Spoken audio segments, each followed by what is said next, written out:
আসসালামু আলাইকুম সবাইকে। সবাই কেমন আছেন? আলহামদুলিল্লাহ আমরা ভালো আছি। তো রিসেন্টলি আপনাদের সাথে একটা জিনিস শেয়ার করা হয় নাই, যে ব্লগটা সেটা শেয়ার করলাম। আমি রিসেন্টলি ঈদের পরে গিয়েছিলাম মাওয়াতে।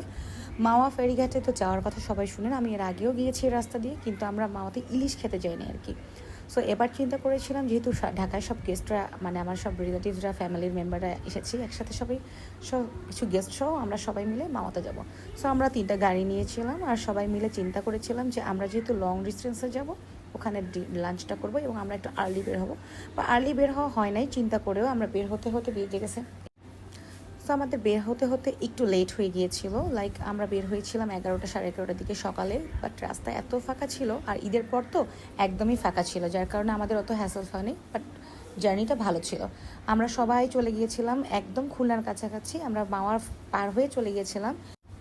সো পদ্মা সেতু পার হয়ে আমরা খুলনার কাছাকাছি কোথায় যেন এটা গিয়েছিলাম, শেরপুর বা কিছু এরকম একটা জায়গায়। সো ওখানে যাওয়ার পর আমাদের চিন্তা করলাম, যেহেতু 12টা সাড়ে 12টা বেজে গেছে, আমরা একটু চাটা খেয়ে হালকা একটু স্ন্যাক্স টাইপ খাই। তো টং দোকান ছাড়া তো বেস্ট চা কোথাও পাওয়া যায় না। দেখেন চাটা লুকস সো ডেলিশিয়াস। সো আমরা চিন্তা করলাম সবাই আমরা চা খাই। সো আমরা গিয়েছিলাম হচ্ছে 18 জন 19 জনের মতো। সবাই আমরা চা, এখানকার পচা পচা কিছু খাবার আর কি, যেগুলো আর কি আমরা নর্মালি খাই না, আমরা ওখান থেকে সবাই খেয়েছি।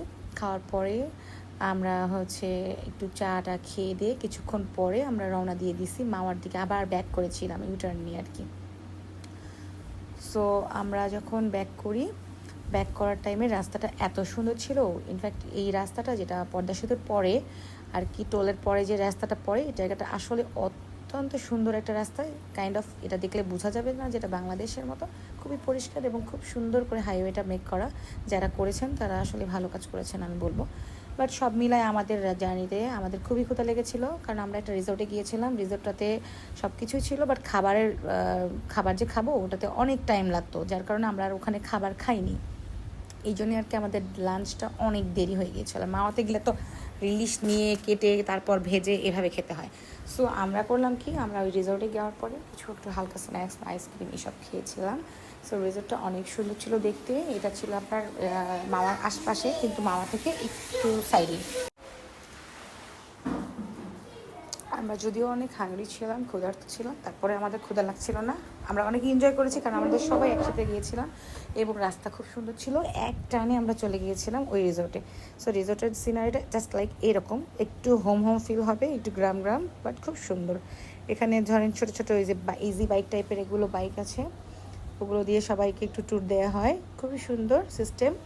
আর তারপর এখানে পুকুর আছে, শান বাঁধানো, আম গাছে আম দিয়ে ভর্তি, এত সুন্দর আম গাছগুলা, প্রত্যেকটা গাছে ভরা আম। আমার খুব মজা লাগছে এই জিনিসটা। আমি আম পেরেও ছিলাম, বাট আমার ভিডিওটা নাই মনে হয়। তারপর আমরা এখানে হেঁটে হেঁটে অনেক দূরে যেতে হয়। আমরা সবাই মিলে ওইদিকে গিয়েছিলাম। ওই দিকটাতে সুইমিং পুল, আবার রিসোর্ট টাইপের যে জিনিসগুলো, রেস্টুরেন্ট, হোটেল, আবাসিক যে জিনিসগুলো, ওগুলো সবই আছে। দেখেন কি সুন্দর আম গাছটা, এত আম আল্লাহ দিছে এই গাছে, মাসাল্লাহ। এই যে আম গাছটা একদম ঠিক শান বাঁধানো একটা পুকুরের নিচে। আর এই জায়গাটার আশপাশে অনেক সুন্দর সুন্দর সিনারি আছে, ছোট ছোট বোটও আছে, মানে ইয়া। তারপর আমরা ওখান থেকে ব্যাক করে চলে গিয়েছিলাম একদম মাওয়াতে, যেখানে বিভিন্ন ধরনের রেস্টুরেন্ট আছে খাওয়ার জন্য। তো আমরা এখানে মনে হয় কুটুমবাড়ি বা কোনো একটা রেস্টুরেন্টে নেমেছিলাম। এখানে নামার পরে আমরা এই যে হিলসা প্রজেক্টের ওখানে গিয়েছিলাম, বাট ওখানে নামি নাই, ওখানে অনেক ভিড় ছিল। বাট এখানকার থেকে ওখানে বানায় নিয়ে খাওয়াটা বেশি ইজি হবে জন্য আমরা ওখানে গিয়েছিলাম। সো ওখানে যাওয়ার পর ফার্স্টেই আমি ইলিশের প্রাইস জিজ্ঞেস করলাম। এগুলো হচ্ছে মিডিয়াম সাইজের ইলিশ, আর এখানে আরও বড় বড় কিছু ইলিশ আছে, এগুলো হচ্ছে বড় ইলিশ। এগুলো একটাই মেবি 5 বা 6 হাজার করে চেয়েছিল, বাট আমি অত বড় না নিয়ে দুইটা ছোটো ছোটো মিডিয়ামগুলো নিয়ে আমরা এগুলোকে কাটাই। সো ইলিশ কাটা দেখতে পাচ্ছেন, রূপালি ইলিশ, একদম লাল রঙের। আর ইলিশ মাছের যেহেতু এভাবে কেটেই খেতে হবে, সো পুরো টাইমটা নিজেদেরকে দাঁড়িয়ে থেকে থাকতে হয়, বিকজ আমি কতটুকু পিস করব, কতটুকু পিস করে নিলে আমার জন্য সুবিধা হবে, কোনটা কীভাবে খাবো, কোন কোন কোন জিনিস নিব, সব ওরা ওভাবে দেখায় দেয়। তাহলে নিজেরও একটা স্যাটিসফ্যাকশন থাকে, যেহেতু আমি কিনে খাচ্ছি। সো আমি দাঁড়া দেখে নিলে ভালো হয়, এবং ভিডিওর জন্য আমি দাঁড়াইছিলাম ফুল টাইমস। সো এখানে ওরা পরিষ্কারভাবে ইলিশটা কেটে দেয়। ইলিশটা কাটার প্রসেসিংটা খুবই সুন্দর ছিল। এখানে একটা ট্যাপ ছিল, খুব ভালো মতো ওয়াশ করে দেওয়া যায়। সো এখান থেকে আমরা চলে যাব সোজা ইলিশ কাটার পরে ইলিশ ভাজির প্রসেসিংয়ে, এবং তার সাথে আমরা যে খাবারগুলো নিয়েছিলাম সেটা হচ্ছে মাস্ট বেগুন ভাজি ইলিশের তেলে, আর সাথে থাকবে ইলিশ লেজের ভর্তা, যেটা কিনা ফেমাস ভর্তা। সো ইলিশের কাটাকাটির পরে আমরা এক সাইডে সব কিছু মাখানোর প্রসেসিং চলছিল, আর আমি এই ভিডিওটা বড় করেছিলাম বলে পুরো টাইমটাই ভিডিওটা করেছি। দেন এরপরে আমাদের যে ভিডিও আমি যে হচ্ছে বেগুন ভাজির যে প্রসেসিংটা, এখানে বেগুনটা একটু এক্সপেন্সিভ আমার কাছে লাগছে। ইলিশের পিসটা ভালোই সাইজ হয়েছিল, বড়টা আর কি। তো বেগুনগুলো এক একটা পিস মনে হয় 30 বা 40 টাকা করে পড়েছে। বাট ইলিশ মাছের যেহেতু খাওয়াটাই মেইন, তো এখানে তো বেগুন লাগবেই। তো আমরা বেগুনটা নিয়েছিলাম। ইলিশ মাখানো শেষ, এখন জাস্ট এখন ইলিশ ভাজার জন্য রেডি। এবং ইলিশের সাথেই বেগুনটা মাখা, এটা জিনিস আমার জানি কেমন লাগছে, যদিও একসাথে খাবো, বাট কেমন যেন লাগে সবজির সাথে মাছ।